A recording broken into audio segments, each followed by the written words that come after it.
loving me, I loving you. Mothers and fathers, husbands and wives, sisters and brothers, friends for life, won't live in the past. All I wanna do now is making it last. Mothers and fathers, sisters and brothers, friends forever, strengthening the ties that keep us together. Mothers and fathers, sisters and brothers, friends forever, strengthening the ties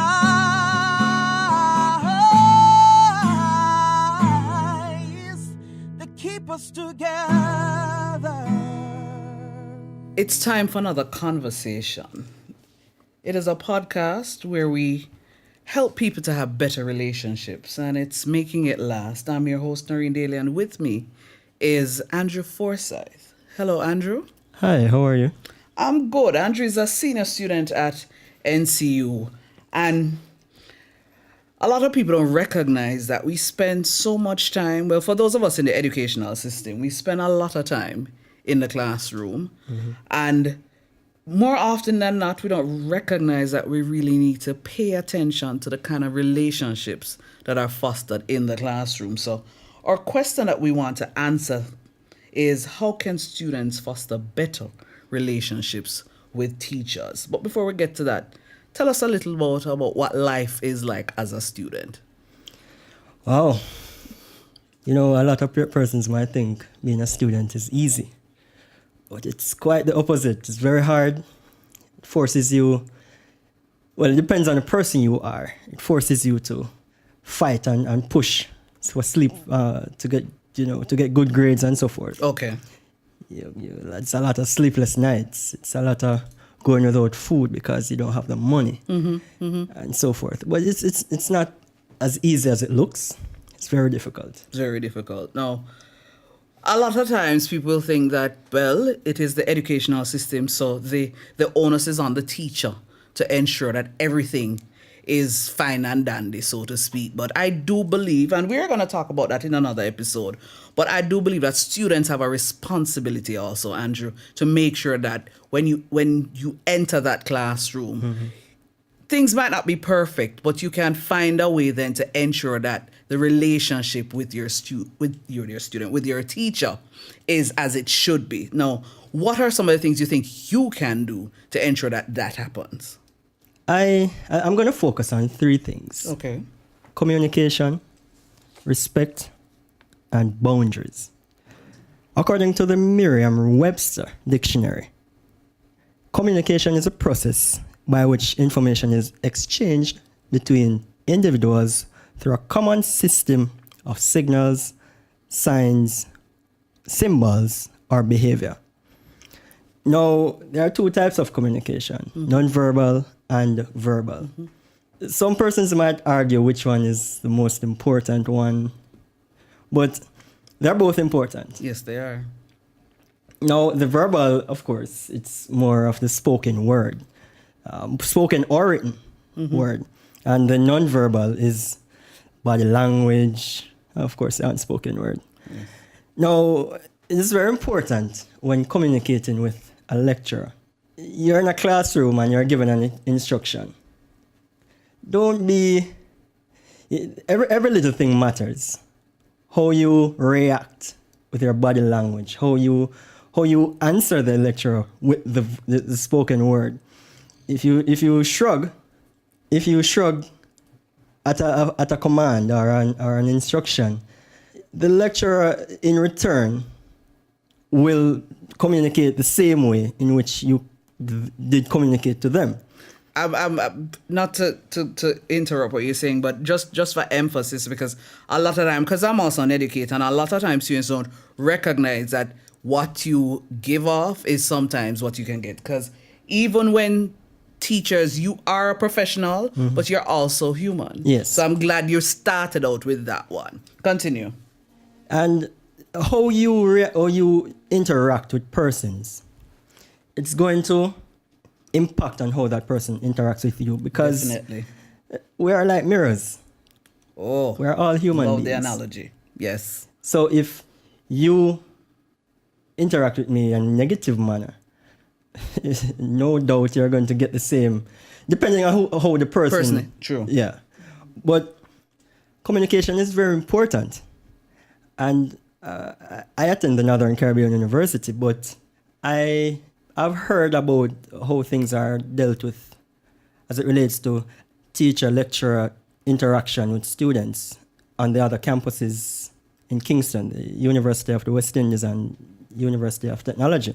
Now, lecturers aren't readily available to students for them to speak and, talk about grades or get extra time with lessons and understanding a topic. But at NCU, it's completely different. Now, it's harder for those students at the University of West Indies or UTech to foster a good relationship between themselves and their their lecturers. But of course, they can make an effort. Yeah, they can make an effort. Definitely. But it's going to be a lot harder because they are not there to be available Okay. for face-to-face interaction. No, but as I mentioned in defining verbal communication, And nonverbal. it also includes the written word. Now, this can be an email. How you structure your email, what you say in the email. There are structures in email, just like writing anything. You have Yes. the introduction, the body, and the citation. Yes. For some lecturers, if any of those components are missing, your email will be considered null and void. Yes.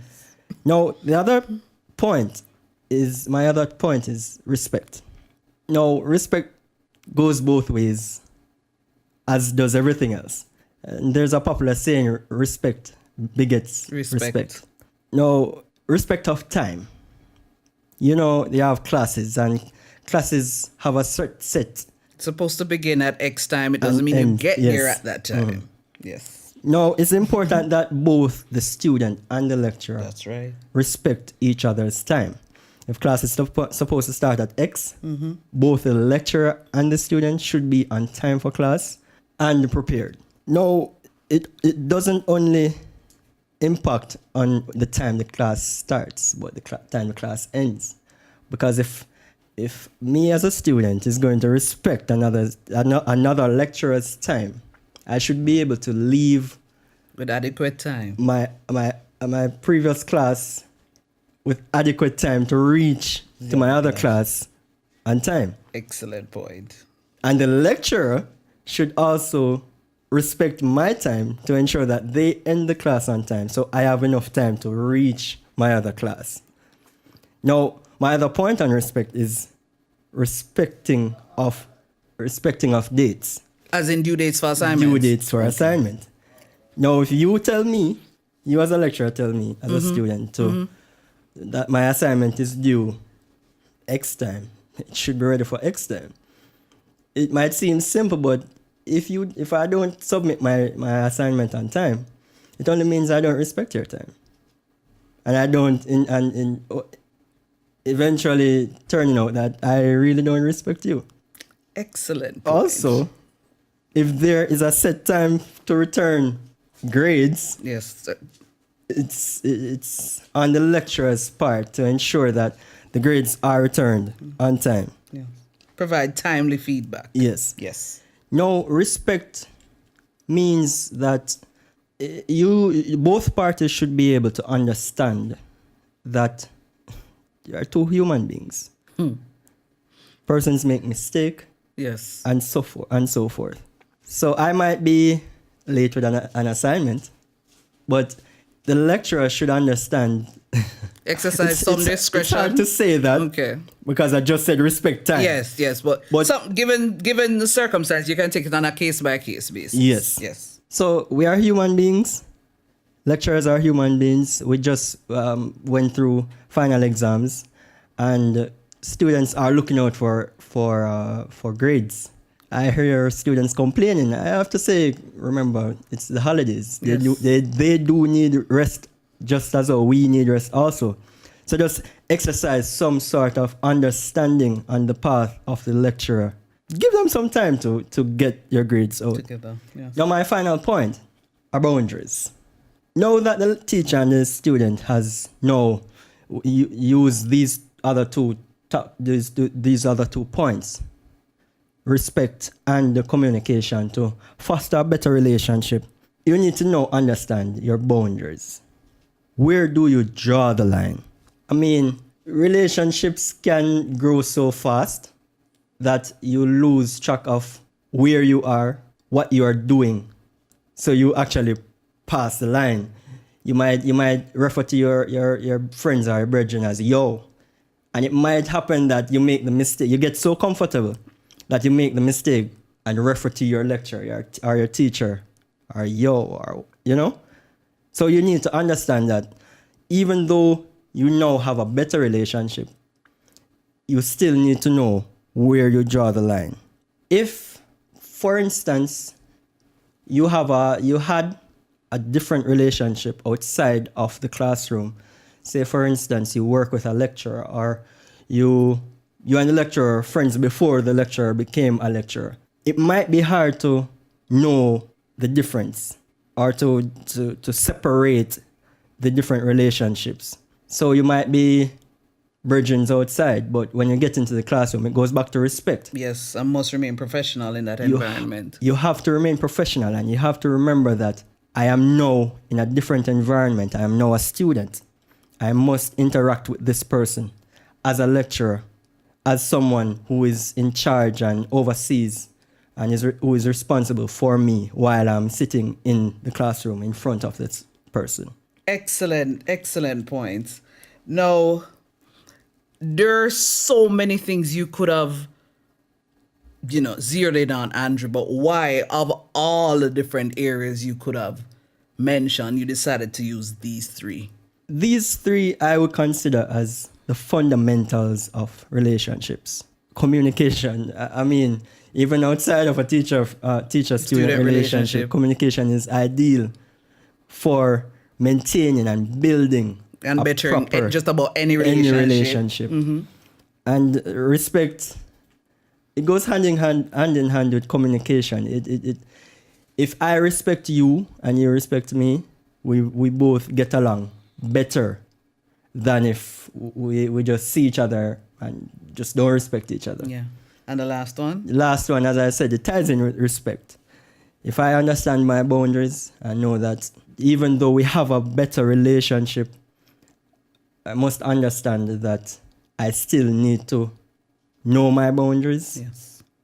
So that I don't spoil the relationship in the long run. Yeah. Thank you so much.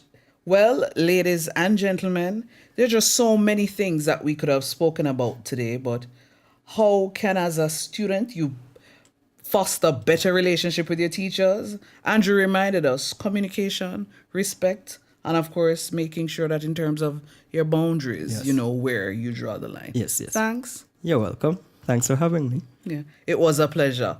This was Making It Last. It is the podcast where it's all about how we try to have better relationships with not just ourselves, but most importantly, with each other.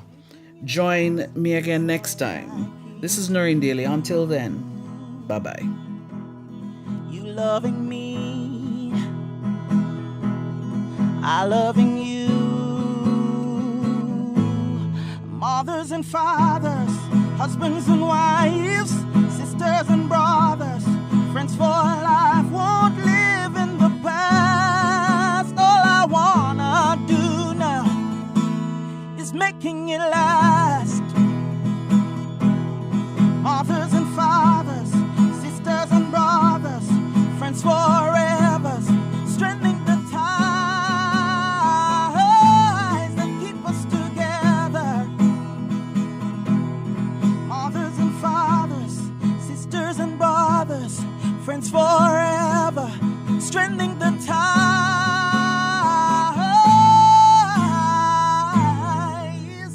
that keep us together.